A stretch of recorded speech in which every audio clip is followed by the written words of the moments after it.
Assalamualaikum warahmatullahi wabarakatuh. Halo teman-teman semuanya. Ya, kembali lagi dengan saya Naftalina. Di kesempatan kali ini, saya akan membahas salah satu mata kuliah di PPG, yaitu CT atau Computational Thinking, terutama pada topik 8, yaitu pada bagian ruang kolaborasi. Ya, kalau di ruang kolaborasi itu sebenarnya di dalamnya adalah kita harus mengupload lembar kerja mahasiswa 2 yang ada di eksplorasi konsep sebelumnya. Jadi digabung antara ruang kolaborasi dan lembar kerja mahasiswa di bagian eksplorasi konsep ya. Nanti teman-teman bisa mengecek aja di LMS. Jadi untuk ini lembar kerja mahasiswa 2 itu ada beberapa permasalahan, ada 4 permasalahan sepertinya nanti ya. Nanti coba teman-teman pahami ya sambil nanti menyimak apa yang saya jelaskan, oke? Okay? Yang pertama adalah di sini soal analisis data 1, petunjuk ya, yaitu pada nomor ini Anda mencoba untuk melakukan analisis data sederhana untuk menjawab permasalahan ini. Anda perlu mengerti statistika sederhana. Jika Anda kesulitan pada bagian statistika, silakan mencari referensi yang menjelaskan istilah-istilah yang digunakan pada soal ini ya. Jadi ada soal CT ya. Deskripsi soalnya saya bacakan, yaitu Pak Agus adalah guru sejarah di suatu sekolah kecil. Pak Agus mengajar sebuah kelas yang berisi 10 orang siswa. Setelah semester pertama berakhir, Pak Agus mendapati nilai rata-rata kelas yang tidak terlalu bagus, yaitu 48. Ya, Pak Agus ingin mengetahui apa yang menyebabkan rata-rata kelas tidak begitu bagus agar Pak Agus itu dapat melakukan perbaikan pada semester berikutnya. Untuk mengetahui hal tersebut, Pak Agus mencoba melihat lagi nilai siswa pada masing-masing materi. Seorang siswa memiliki 4 nilai, masing-masing nilai berasal dari satu materi. Tabel A2 adalah rincian nilai selama semester pertama. Jadi di sini ada rekapan nilai 1 sampai nilai 4. Ini artinya adalah dari beberapa materi ya atau mata pelajaran. Kemudian di sini ada 10 nama siswa Pak Agus. Oke. Nah, dari data yang diberikan di tabel A2, apakah Anda bisa memberikan hasil analisis untuk menjawab keingintahuan Pak Agus? Anda akan diberi panduan dalam melakukan analisis data. Tapi sebagai latihan, cobalah terlebih dahulu menuliskan rencana analisis yang akan Anda lakukan sesuai pemahaman Anda. Nah, di sini rencana analisis saya yaitu menghitung dulu rata-rata nilai dari setiap siswa, kemudian menganalisis rata-rata hasil ya. Intinya adalah hasil rata-rata yang telah diperoleh itu nanti dikelompokkan berdasarkan kemampuannya. Berikut ini adalah contoh ya panduan dalam menyelesaikan masalah ini.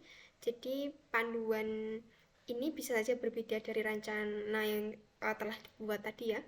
Tapi ada contoh ini, harapannya Anda mengerti bagaimana melakukan analisis data. Jadi ada step-stepnya sebenarnya itu, kalau dari LMS itu langkah penyelesaiannya ya. Jadi sebelum mengerjakan panduan ini, mari memecah masalah yang besar menjadi lebih kecil dulu.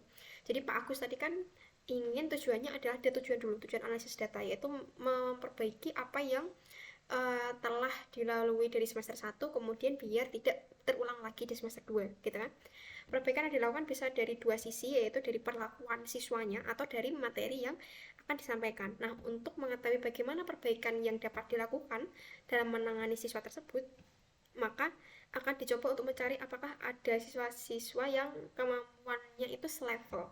Misal siswa yang nilainya tidak bagus itu hampir di seluruh materi, atau siswa-siswa yang memiliki kemampuannya menengah, jadi ada yang kadang bagus kadang tidak bagus gitu. Ada siswa-siswa yang kemampuannya cenderung bagus. Nah, selain dari sisi siswa, perbaikan juga dapat dilakukan melalui dari sisi materi yang disampaikan oleh guru. Jadi Pak Agus ingin mengetahui apakah ada materi yang nilai-nilai siswa itu cenderung buruk, itu pada materi apa gitu kan maksudnya. Jika ada, Pak Agus perlu melakukan perbaikan dengan membuat rencana mengajar yang lebih baik pada materi tersebut. Anda dapat mulai dari segi kemampuan siswa. Salah satu cara sederhana dapat dilakukan dengan melihat apakah siswa-siswa tersebut dapat dikelompokkan berdasarkan kemampuannya. Di sini bisa dilihat dari rata-rata sebenarnya. Nah, jadi di LMS itu ada dua pertanyaan ini ya. Jadi di sini sebenarnya kosong, ada kotak. Jadi carilah rata-rata masing-masing siswa. Nah, untuk mencari rata-rata kan gampang ya. Kita juga udah pernah pelajari di matematika dasar, matematika di SD, SMP, SMA juga ada ya. Rata-rata itu cara untuk menghitungnya adalah jadi kalian jumlah dulu semua data. Misal datanya Aldi dijumlah dulu dari materi 1 sampai 4. atau nilai 1 sampai 4 kemudian dibagi banyaknya data gitu ya. Nah, di sini sudah saya tampilkan ada tabel rata-rata ya untuk setiap siswa setelah melalui perhitungan. Jadi rata-ratanya seperti ini. Nah, setelah di rata-rata, dari rata-rata ini nanti kita coba untuk kelompokkan siswa terkait dengan tadi ada di level menengah, rendah ataupun tinggi gitu. Jadi mana siswa yang memiliki kemampuan cenderung bagus gitu. Jadi untuk yang pertama di sini kita sesuaikan dulu ya. Kalau untuk mengelompokkan siswa yang membutuhkan perhatian khusus, istilahnya berarti kan pembimbingan dari guru pun harus lebih dalam hal ini gitu ya. Jadi kita lihat dari rata-rata siswa yang memiliki nilainya itu di bawah 50. Rata-ratanya di bawah 50 maksudnya ya. Nah, dalam kasus ini itu ada Cherry, Emmy, Ferry, dan Iwan termasuk dalam kelompok ini, kelompok yang membutuhkan perhatian khusus. Kemudian siswa yang memiliki kemampuan menengah itu berarti kira-kira kalau misalnya kita lihat dari rata-rata nilainya yaitu 50 sampai 70 ya. Dalam kasus ini ada Budi, Gina, Jojo, dan Harry. Nah, teman-teman bisa lihat lagi ini ya berdasarkan rata-ratanya. Kemudian siswa yang memiliki kemampuan cenderung bagus, siswanya itu memiliki nilai rata-rata di atas 70 gitu. Nah, dalam hal ini hanya Aldi saja. Di sini Aldi nilai rata-ratanya 81 ya. Nah, dari analisis yang telah dilakukan itu sebenarnya kita dapat memperoleh pengelompokan ini. Jadi ada 4 siswa tadi ya yang membutuhkan perhatian khusus, kemudian ada 4 siswa yang memiliki kemampuannya menengah, kemudian hanya 1 siswa yang memiliki kemampuan cenderung bagus gitu. Nah, dari sini itu Pak Agus dapat mengetahui siswa-siswa mana yang memang perlu bimbingan atau perhatian khusus dan bagaimana cara untuk menyesuaikan metode pengajaran yang lebih efektif agar di semester berikutnya itu prestasi siswa bisa meningkat gitu. Nah, untuk kesimpulan ya, kesimpulan akhir mengenai materi mana yang sulit dan materi mana yang rata-ratanya cukup kecil.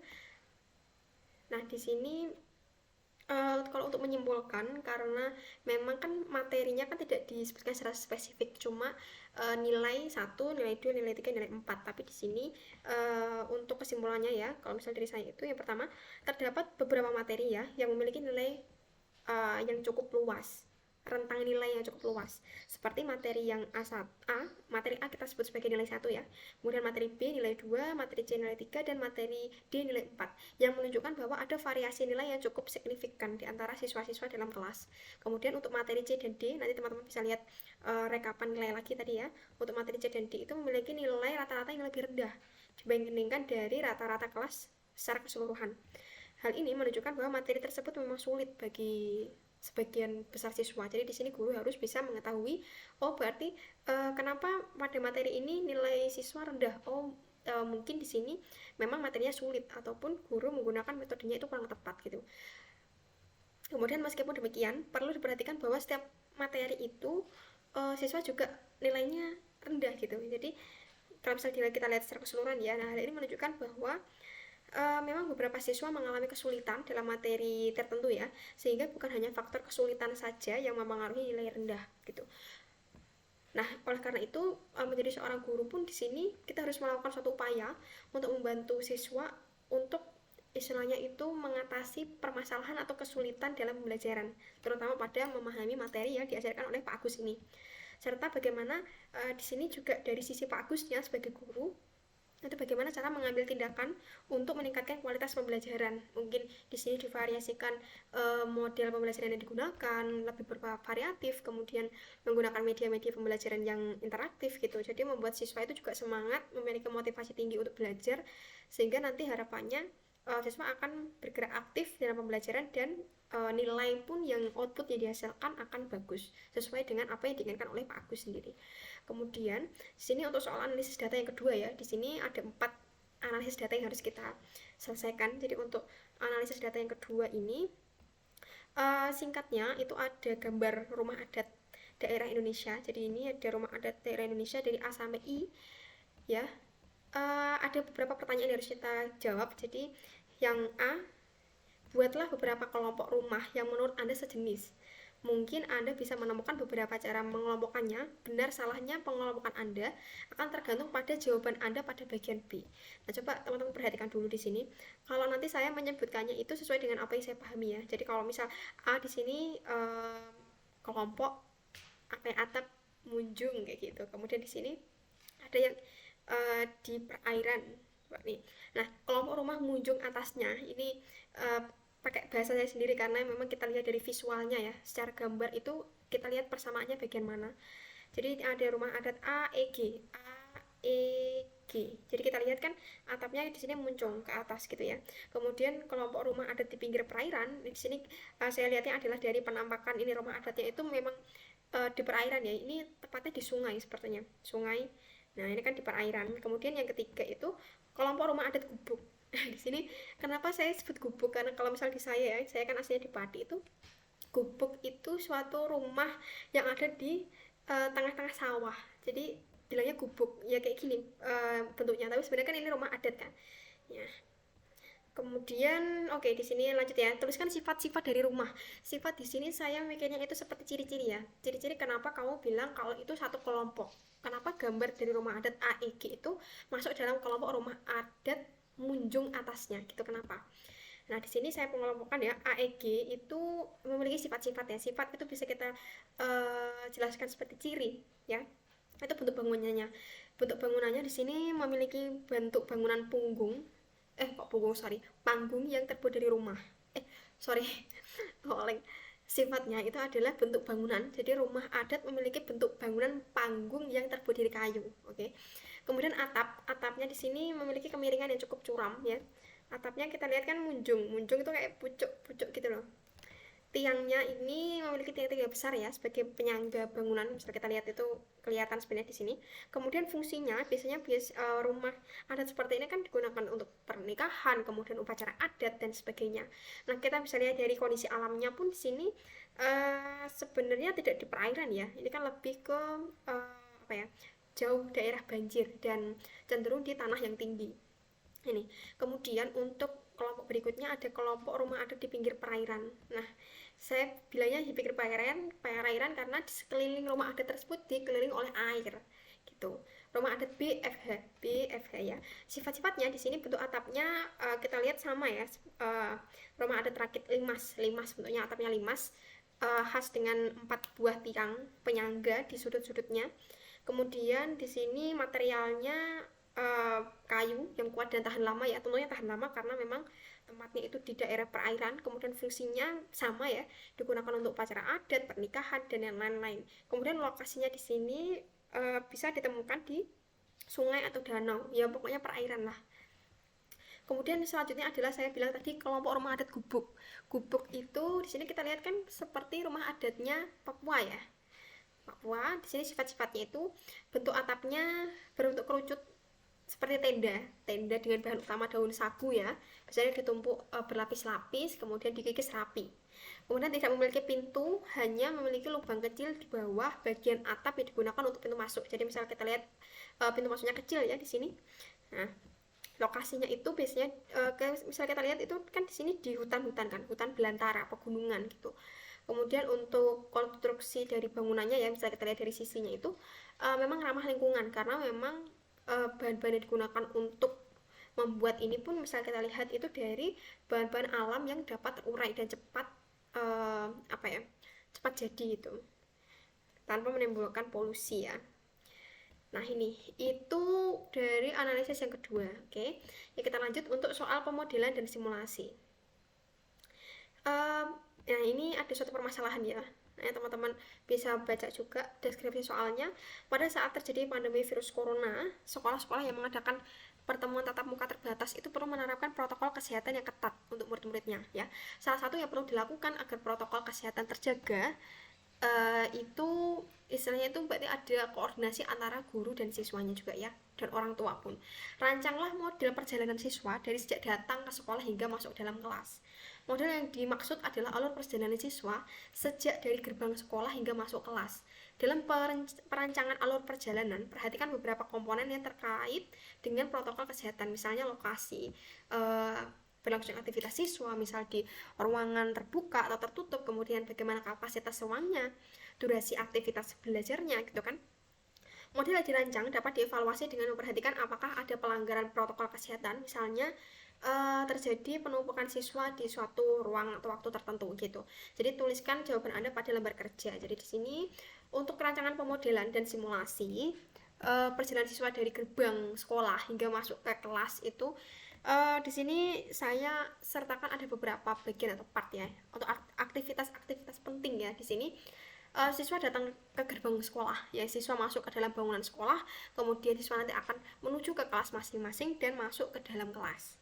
Nah, identifikasi faktor-faktor penting yang berkaitan dengan protokol kesehatan di sini terkait dengan lokasi, kemudian kapasitas ruang, durasi aktivitas belajarnya, kemudian protokol kesehatan, yaitu ada jaga jarak, pakai masker, kemudian cuci tangan gitu kan. Kemudian pemodelan perjalanan siswa, di sini rancangannya adalah siswa yang datang dari gerbang utama sekolah ya, dan di situ udah disertakan periksa suhu tubuh ya, dan memperlihatkan surat izin orang tua. Kemudian yang kedua, siswa masuk ke dalam bangunan sekolah dan diberikan hand sanitizer ya, biasanya ada di bagian pinggir-pinggirnya sebelum masuk ke area sekolah ya. Kemudian siswa menuju kelas masing-masing dan menerapkan protokol kesehatan seperti jaga jarak, pakai masker, dan cuci tangan sebelum masuk. Kemudian siswa masuk ke dalam kelas dan nanti duduknya pun diatur, ya dikasih jarak yang cukup gitu. Untuk evaluasi model, di sini dalam evaluasi model itu dapat diperhatikan apakah siswa itu nanti akan melanggar protokol kesehatan ya. Di sini seorang guru pun harus mengantisipasi ya, dengan menentukan kapasitas ruangan yang digunakan dengan jumlah siswa untuk menentukan jadwal masuk kelas yang teratur dan terukur. Biasanya kan selang-seling. Jika terjadi pelanggaran protokol kesehatan, maka perlu dilakukan perbaikan pada model perjalanan siswa. Jadi alurnya pun ditata, diatur gitu ya. Kemudian untuk soal yang kelima, di sini soal terakhir ya.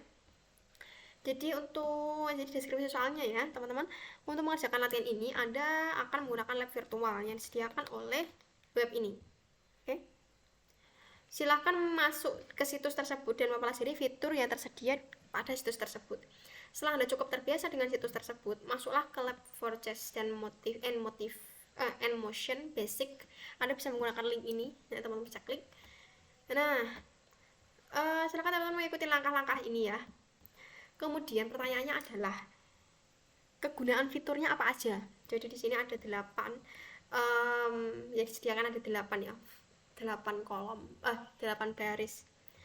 Jadi tombol play itu adalah untuk memulai dan menghentikan simulasi gerak, kemudian reset itu adalah mengembalikan benda ke kondisi awal, reset ya. Kemudian slider mass itu untuk mengubah massa benda, slider force itu untuk mengubah besar gaya yang diberikan pada benda, kemudian slider friction untuk mengubah besar gaya gesek yang diberikan, kemudian tombol grip itu untuk menampilkan dan menyembunyikan garis koordinat, kemudian tombol values untuk menampilkan dan menyembunyikan nilai-nilai percepatan dan gaya yang bekerja pada benda.